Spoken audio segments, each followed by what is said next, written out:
Assalamualaikum sobat semua, semoga hari ini kalian dalam keadaan sehat walafiat dan dilancarkan rezekinya. Pada pertemuan kali ini saya akan menceritakan alur cerita film yang berjudul The Jackal. Film ini mengisahkan seorang pembunuh bayaran yang bernama Jackal. Dia disewa oleh ketua mafia Rusia untuk membunuh ibu negara Amerika lantaran dendam atas kematian adik si ketua mafia oleh anggota FBI. Tapi sebelum berlanjut, siapkan dulu secangkir kopi untuk menemani Anda. Kisah ini bermula ketika pasukan elit Rusia MVD dibantu oleh anggota FBI menangkap mafia Rusia yang bernama Gazi di sebuah klub malam. Gazi telah terbukti membunuh anggota MVD yang bernama Mayor Nikolai. Namun saat penangkapan, Gazi malah melawan dan berusaha membunuh anggota FBI. Akibatnya, Gazi tewas ditembak oleh Mayor Kozlova.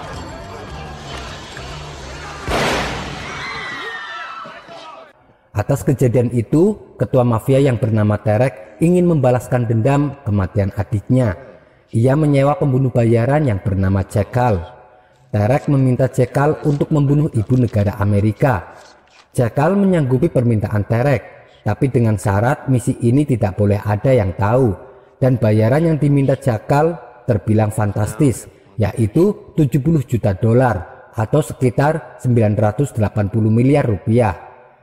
Jackal merupakan pembunuh bayaran yang identitas dan keberadaannya sangat misterius. Di setiap tempat yang berbeda, maka nama dan penampilannya juga berganti. Terek mulai melakukan terornya dengan membuat sayembara. Siapa saja yang membunuh anggota MVD atau anggota FBI akan mendapatkan imbalan uang. Akibatnya hanya dalam seminggu sudah ada 7 anggota MVD yang terbunuh. Terek mengancam kalau semua itu hanya baru permulaan. Akan ada rencana yang lebih besar yang akan dilakukan Terek. MVD dan FBI pun mencoba mencari tahu rencana jahat apa yang akan dilakukan Terek selanjutnya. Mereka lalu menculik salah satu anak buah Terek untuk mengorek informasi. Sebelum tewas disiksa, anak buah Terek sempat mengatakan kata Jackal. Mendengar nama Jackal, Preston yakin kalau ancaman Terek tidak main-main. Apabila Terek sampai menyewa Jackal, berarti sasarannya adalah orang penting.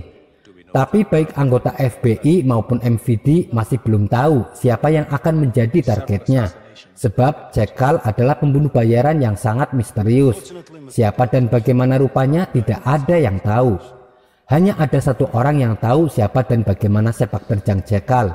Orang itu adalah Declan, seorang teroris yang kini dipenjara di lapas super ketat. Mereka pun lalu mendatangi Declan untuk meminta bantuannya. Awalnya Declan menolak, namun Preston terus membujuknya. Akhirnya Declan bersedia membantu dengan syarat ia meminta dipertemukan dengan mantan kekasihnya yang bernama Isabella. Dan ia juga meminta dibebaskan dari penjara serta dibersihkan nama baiknya. Mereka pun akhirnya sepakat dengan persyaratan yang diajukan Declan. Declan lalu menemui Isabella, mantan kekasihnya. Ternyata Isabella sudah berkeluarga dan mempunyai anak. Declan pun merasa lega dan ikut bahagia. Sementara di tempat lain, Jackal mulai menyusun aksinya. Ia membeli sebuah senjata canggih melalui situs online. Jackal meminta senjata tersebut supaya dikirim ke Kanada atas nama Murdoch. Dengan berganti identitas dan penampilan, Jackal pergi ke Kanada. Saat mengambil pengiriman senjata, Jackal berganti lagi identitas dan penampilannya. Untuk menguji kehebatan senjata tersebut, Jackal mengajak seseorang untuk dijadikan kelinci percobaan. Orang itu pun akhirnya tewas mengenaskan.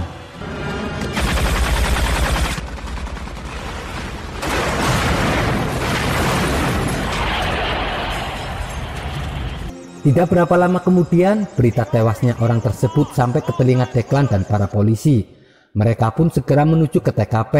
Ternyata orang itu adalah pemilik bengkel di sebuah kota kecil. Saat menggeledah tempat bengkel itu, Declan menemukan sketsa gambar senjata milik Jackal. Declan menjelaskan kalau senjata itu bisa dikendalikan lewat remote control. Hasil ledakan yang akan ditimbulkan sangat brutal dan sadis.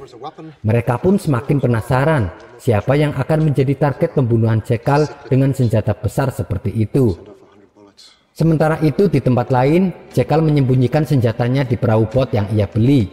Agar bebas dari pemeriksaan, ia berpura-pura mengikuti kontes perahu bot yang sedang diadakan di kota itu.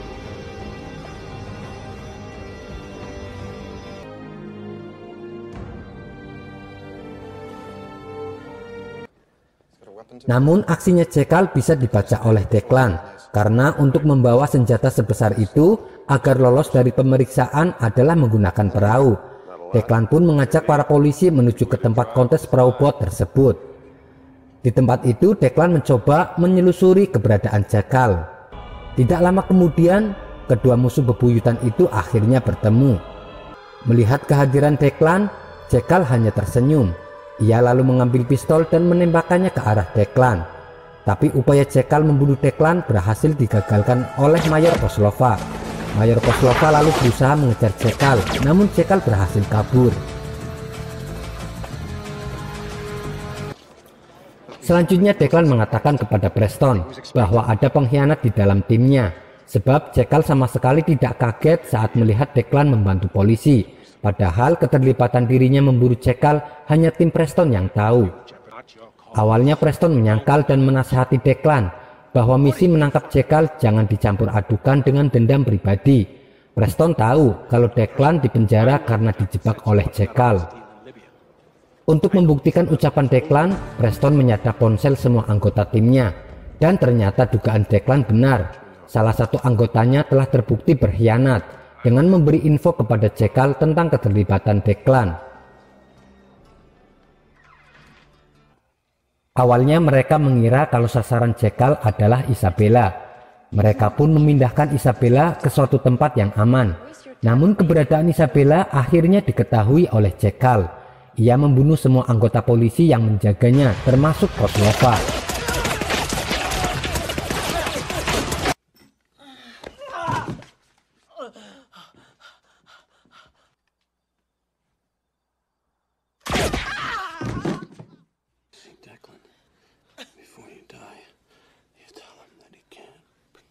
Saat Declan tiba di tempat itu, kondisi Mayor Koslova sudah kritis, tapi ia sempat menyampaikan pesan Cekal untuk Declan. Kau tak bisa melindungi wanitamu.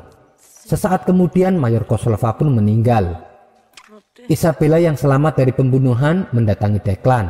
Isabella mengatakan ini semua gara-gara masa lalunya. Kepada Isabella, Declan berjanji akan mengakhiri semua ini. Ia pun lalu meminta senjata kepada Isabella. Akibat kejadian itu, pengamanan untuk Isabella diperketat. Mereka membahas tentang sepak terjang Cekal dan cara menjebaknya agar tertangkap. Ketika Declan sedang memikirkan caranya menangkap Cekal, ia melihat siaran televisi acara kunjungan ibu negara di suatu perayaan. Dari situlah Declan menebak kalau sasaran sesungguhnya bukanlah Isabella, melainkan ibu negara. Declan lalu memberitahu kepada para polisi. Ia teringat dengan pesan Cekal yang disampaikan melalui Mayor Koslova. Ia tak bisa melindungi wanitanya. Maksudnya adalah wanitanya semua rakyat Amerika, yang berarti adalah ibu negara. Mereka pun segera menuju ke tempat acara ibu negara. Sesampainya di tempat itu, Preston langsung berdiri di dekat ibu negara mengawasi gerak-gerik yang mencurigakan. Sementara Declan mengintai dari atap gedung. Declan menemukan mobil yang mencurigakan. Di saat yang bersamaan, Cekal sudah siap untuk membunuh ibu negara. Belum sempat menekan tombol remote-nya, Declan berhasil menghancurkan senjata Cekal yang berada di dalam mobil. Cekal panik dan langsung menekan tombol alternatif lainnya.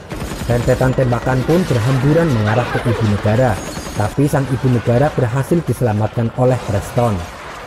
Kemudian mobil Cekal dihancurkan oleh anggota tentara. Melihat mobilnya hancur, Cekal lalu meninggalkan tempat itu.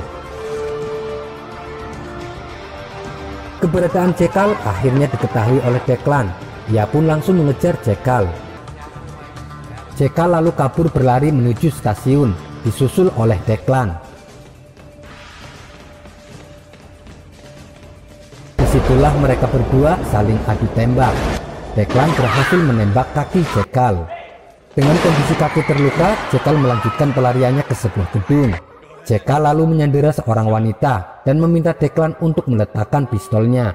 Tak ada pilihan lain bagi Declan kecuali menuruti perintahnya. Ketika Jekyll akan menembak Declan, dari arah lain Isabella menembak leher Jekyll. Jekyll pun langsung tersungkur, namun ia sempat menembak Declan mengenai bahunya. Kemudian Isabella mencoba menolong Declan. Jekyll yang masih hidup berusaha kembali menembak Isabella. Declan yang mengetahui itu langsung menembak Jekyll berkali-kali. Jekyll pun akhirnya tewas dan filmnya pun selesai. Bila kalian suka dengan video ini, silahkan klik subscribe dan komen di kolom komentar. Sampai bertemu lagi di video berikutnya. Wassalamualaikum.